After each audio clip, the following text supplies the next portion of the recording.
जय हिंद दोस्तों। तो आज हम लोग देखने वाले हैं क्लास 10th का वृत्त यानी सर्कल प्रश्नावली 10.2। तो आइए इसका पहला क्वेश्चन देखते हैं। पहला क्वेश्चन इसका दिया है, एक बिंदु Q से एक वृत्त पर स्पर्श रेखा की लंबाई 24 सेमी तथा Q की केंद्र से दूरी जो है 25 सेमी है। वृत्त की त्रिज्या ज्ञात कीजिए। ऑप्शन भी आपका दिया है, तो आइए देखते हैं। पहले क्या कहा है, एक बिंदु Q है, एक बिंदु लिया हमने क्या Q। क्या क्या ध्यान से देखिएगा, एक बिंदु Q से एक वृत्त पर स्पर्श रेखा, एक वृत्त बनाते हैं क्या, एक वृत्त, एक वृत्त हो गया। एक वृत्त पर स्पर्श रेखा की लंबाई, यहां से एक वृत्त है, इससे स्पर्श रेखा यहाँ पे कहीं स्पर्श हो रही है, चाहे ऊपर स्पर्श कराइए या फिर नीचे कराइए, ठीक है। स्पर्श रेखा की लंबाई कितनी है, 24 सेमी, 24 सेमी है। फिर क्या कहा, तथा Q की केंद्र से दूरी 25 सेमी है। इस वृत्त का कहीं बीच में केंद्र होगा, है ना। तो इसमें क्या कहा है, Q की केंद्र से दूरी 25 सेमी है, मतलब यहां से केंद्र की दूरी जी कितनी है, ये आपकी 25 सेमी, कितनी है 25 सेमी, 25 सेंटीमीटर। अब क्या है, फिर क्या बोला है, वृत्त की त्रिज्या ज्ञात कीजिए। तो अब इसको जो है जहां से ये स्पर्श कर रहा है, ये यहां से हम इसको ऐसे मिला देंगे, ठीक है। अब हमें निकालना क्या है, वृत्त की त्रिज्या। आपको पता होगा कि ये जो होती है, ये आपकी ये वृत्त की त्रिज्या होती है। आप चाहे जिधर लीजिए, या केंद्र से परिधि की दूरी क्या होती है, वृत्त की त्रिज्या होती है। तो ये जो है यहाँ पे आपका, यहाँ पे मान लेते हैं आपका क्या दिया, यहाँ पे आपका क्यू दिया है, हाँ? तो इसको मान लेते हैं ओ और इसको मान लेते हैं पी। क्या मान लेते हैं, पी, ठीक है। इसको हमने पी मान लिया, इसको हमने ओ मान लिया, ठीक है। अब एक बात याद रखिएगा, जब कभी भी ऐसा होता है तो इसमें एक बात याद रखिएगा, जो स्पर्श करता है रेखा, अगर वहां से हम केंद्र पे कोई रेखा खींचे तो वो जो करता है वो यहाँ पे अभिलंब होता है, मतलब यहाँ पे जो है 90 अंश का कोण बनाता है। कितना बनाता है, 90 अंश का। यहाँ पे कितने अंश का कोण बनाता है, 90 अंश का। जब यहाँ पे 90 अंश का कोण बनाता है तो आप एक बार ध्यान दीजिएगा, अब ये एक बना त्रिभुज। कौन सा त्रिभुज बना, समकोण त्रिभुज। क्यों, क्योंकि ये जो है 90, एक कोण इसका क्या हो गया, 90 अंश। जब एक कोण इसका 90 अंश हो गया तो ये समकोण त्रिभुज बन गया। असमकोण त्रिभुज का रूल क्या होता है, पाइथागोरस प्रमेय। पाइथागोरस प्रमेय क्या होता है, पाइथागोरस प्रमेय से, पाइथागोरस प्रमेय से। पाइथागोरस प्रमेय क्या कहता है कि मतलब कर्ण स्क्वायर, अब इसमें कर्ण क्या है, कर्ण सबसे बड़ी भुजा होती है। कर्ण मतलब सबसे बड़ी, और सबसे बड़ा कौन सा, सबसे बड़ा ये 25 है ना। तो क्या है, क्यू ओ क्यू, कर्ण स्क्वायर मतलब ओ क्यू स्क्वायर बराबर लंब स्क्वायर। लंब स्क्वायर मतलब ओपी स्क्वायर प्लस आधार स्क्वायर मतलब ओ, मतलब P Q square, P Q square. तो क्या चीज है, यहां से हमें जो है सबसे बड़ी भुजा की बात करें तो सबसे बड़ी भुजा ये है आपकी 25 सेंटीमीटर। ये आपकी कर्ण स्क्वायर मतलब 25 सेंटीमीटर ये हुई। अब फिर क्या है, ये इसको मान लिए लंब वाले, तो पी क्यू भुजा लंब स्क्वायर, अब प्लस आधार स्क्वायर मतलब ये पी क्यू स्क्वायर, ठीक है। तो यहाँ पे क्या है, अगर बात करें ओ क्यू की मान कितना दिया, 25 दिया, तो यहाँ पे 25 का स्क्वायर करेंगे बराबर ओपी। तो ओपी तो हमें निकालना है, तो ओपी हम रहने देते हैं, ओपी स्क्वायर बराबर plus P Q. P Q का मान कितना दिया, 24, तो इसको करेंगे हम 24 का स्क्वायर, ठीक है। अगर इसको हम स्क्वायर करें तो 25 का स्क्वायर क्या होगा, 25 का स्क्वायर मतलब 25 गुणे 25, सॉरी 25 का स्क्वायर मतलब 25 गुणे 25। तो इसको हम निकालेंगे तो आएगा 625। कितना आएगा, 625। अब गुणा करके देख सकते हैं। और एक बात याद रखिएगा, इसका हम एक डायरेक्ट तरीका बता रहे हैं निकालने का। देखिए समझिए, क्या है 25 है, इसका हमें करना क्या है, इसका निकालना क्या है, हमें स्क्वायर निकालना। ये तरीका क्या है, 5 का स्क्वायर क्या होता है, तो आपको पता होगा 5 का स्क्वायर 25, 25 के 5 हासिल आपका बच्चा 2। इसी तरीके से फिर क्या करते हैं, 2 पचे 10, सबका गुणा कर दीजिएगा आपस में, 2 पचे 10, 10 अदू 12, 12 अदू, ध्यान दीजिएगा इधर, 2 पचे 10, 10 हुआ और 10 दूना 20, 20 हुआ, अब 20 दू 22, 22 के दू हासिल 2, 2 का वर्ग 4 और 2 6, 625।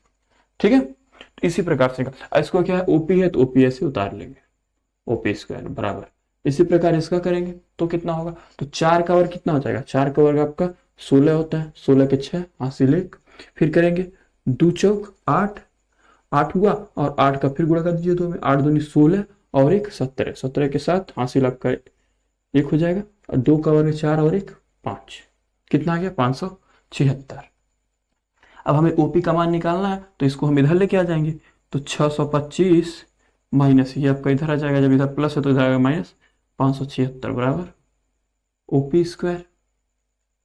अब घटा लेते हैं, तो इधर 5 है तो इधर 15 हो जाएगा, 15 में से आपका घटा कितना 6, तो 9 बचा, फिर क्या है यहाँ बचेगा 11, मतलब एक उधर देगा तो 11 हो जाएगा, 11 में से आपका 7 जाएगा 4, फिर 5 में से 5 गया 0, बचा कितना 49, तो यहाँ ओपी स्क्वायर बराबर कितना होगा 49। तो हमें निकालना क्या है, यहाँ से हमें तो ओपी का मान निकालना है, क्या निकालना है ओपी। जब ओपी का मान निकालना है तो 49 क्या हो जाएगा अंडर रूट में, 49 अंडर रूट में, मतलब 49 किसका वर्ग होता है 7 का होता है ना, 7 7 49, 7 सेंटीमीटर। यही जो है इसका आंसर होगा। तो बात करते हैं ये आंसर किसमें दिया है, तो ये आंसर किसमें दिया है, पहला ऑप्शन, पहला ऑप्शन ये आपका सही होगा। तो आइए अगले क्वेश्चन पे आते हैं।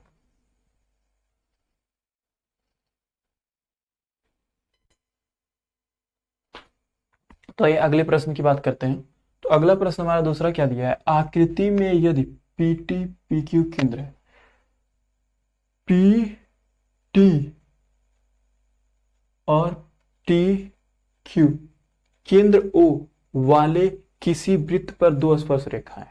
अच्छा, पीटी जो है और जो है टी क्यू जो है, क्या है, दोनों वृत्त पर स्पर्श रेखाएं इस प्रकार है कि कोण पीओ क्यू 110 अंश, पीओ क्यू मतलब ये कोण कितना है 110 अंश, तो कोण पी मतलब पी टी क्यू बराबर है पी टी क्यू, मतलब इसको हमें निकालना है।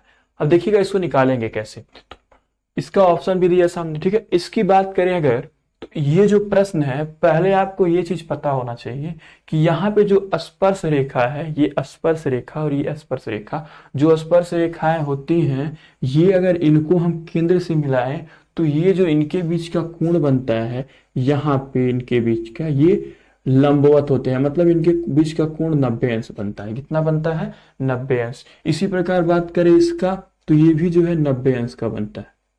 कितना बनता है 90 अंश का। क्यों, क्यों 90 अंश बनता है, क्योंकि ये जो है स्पर्श रेखाएं।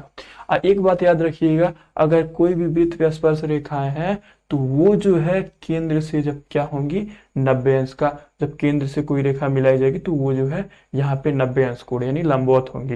ये भी 90 अंश होगा, ये भी आपका 90 अंश होगा। अब बताइए, अब तो ये तो कुछ चतुर्भुज बन गया।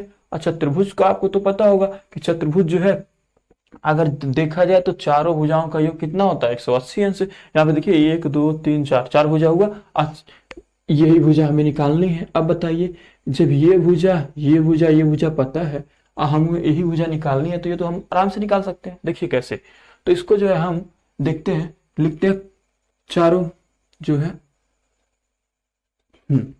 चारों कोण। तो कोण P की बात करें, कोण P प्लस कोण Q, कोण कोण P कोण O और प्लस कोण Q प्लस कोण T।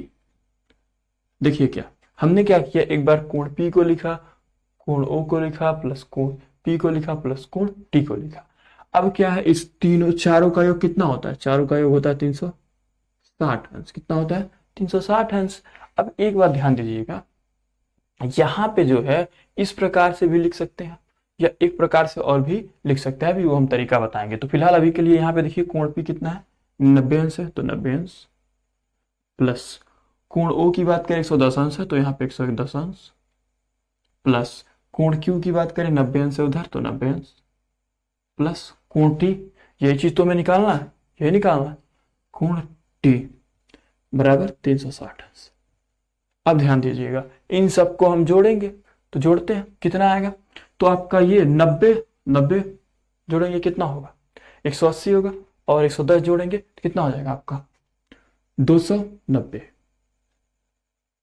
290 हो जाएगा पूरा जोड़ेंगे, फिर प्लस कोण टी बराबर 360 अंश, कितना होगा 360 अंश। अब बताइए कोण टी निकालना है, तो कोण टी बराबर 360 अंश इधर है, ये आप इधर लेके आएंगे तो माइनस 290 अंश, इसको घटाएंगे तो ये तो 0 हो जाएगा, फिर यहाँ 16 में से 9 जाएगा 7 हो जाएगा, इधर बचा 2 में से 2 गया तो बचा क्या है यहाँ 70 अंश, कितना होगा 70 अंश। और ये ध्यान दीजिएगा जो कोण टी ना, ये जो दिख रहा है कोण पी टी क्यू, यही जो है कोण पी टी क्यू, या फिर उसको कोण टी भी कह सकते हैं, कोण टी बराबर 70 अंश। ठीक है, इसको जो है हम जो बीच में दिख रहा है ना, बीच में टी, तो इसको कोण टी से भी दर्शा सकते हैं या फिर कोण पी टी क्यू से भी दर्शा सकते हैं। तो ये 70 अंश इसका आंसर हुआ। अब 70 अंश किस में है, तो ऑप्शन नंबर 2, तो यही जो है आपका सही होगा। और एक तरीका और हम इसका बता देते हैं, ध्यान दीजिएगा, बहुविकल्पी के हिसाब से आप जो है अगर इसको लगाना चाहें तो 1 सेकंड में लगा लेंगे। देखिए कैसे, यहाँ पे बात करिएगा जब ये और ये सामने सामने 90 हुआ, तो ये बात याद रखिएगा, जब ये 2 90 हो गया तो आपका ये तो ऑलरेडी 180 हो गया। अब बात करें इधर, आपका इधर 110 है और इधर आपका कितना है, इधर आपका कुछ नहीं है, वही निकालना है। तो क्या करिएगा, इन दोनों 90 हो गया तो इन्हें आप छोड़ दीजिए, क्या करिएगा, इसका योग होगा 180 अंश, कितना होगा 180 अंश। सिंपल से जब इसका योग 180 अंश होगा तो यहाँ पे क्या करिएगा, इसमें से इसको हम घटा देंगे, घटा दीजिए, आपका जो है 70 अंश मिल जाएगा। क्या मिल जाएगा 70। तो डायरेक्ट भी आप निकाल के यहाँ पे टिक लगा सकते हैं। ठीक है, तो आशा करते हैं ये चीज़ समझ में आ गया होगा। तो अगर वीडियो अच्छा लगा हो तो हमारे चैनल को सब्सक्राइब कीजिए। मिलते हैं नेक्स्ट वीडियो में।